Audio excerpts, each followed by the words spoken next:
সাবেক আইজিপি বেনজির আহমেদ কারো জমি দখল অথবা কারো সঙ্গে অন্যায্য কিছু করে থাকলে ভুক্তভোগীরা আইনের আশ্রয় নিতে পারেন, এমনই পরামর্শ দিলেন দুর্নীতি দমন কমিশনের আইনজীবী খুরশিদ আলম খান।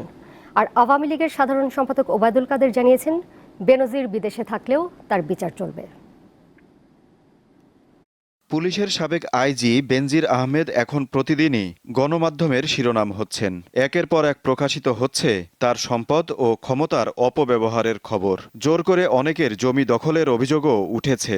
দুদকের আইনজীবী বলছেন, সাবেক এই আইজিপির বিরুদ্ধে ভুক্তভোগীরা প্রতিকার চেয়ে আবেদন করতে পারেন। তার যে মিসকন্ডাক্টের কথাগুলি বলছে, পত্রপত্রিকা আসছে, কোনো ভুক্তভোগী যদি এ ব্যাপারে কোনো কমপ্লেন করতে চায়, আমার মনে হয় তারা দুদিকেই একটা অভিযোগ দেওয়া ভালো, এর সঙ্গে মার্চ হয়ে যাবে।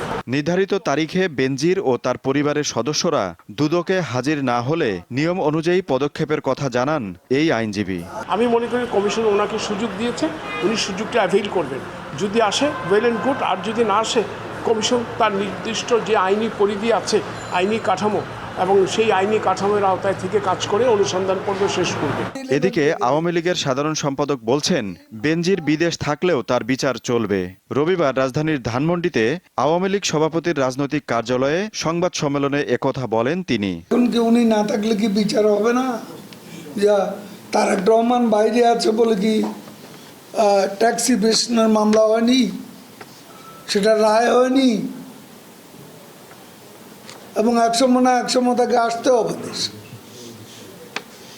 বেনজির যদি মামলায় দুর্নীতিবাজ সাব্যস্ত হয়, দেশে তাকে আসতেই।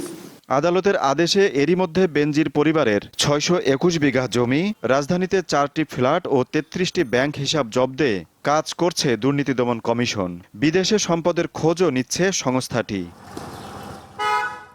আজিজুল ইসলাম, দীপ্ত সংবাদ, ঢাকা।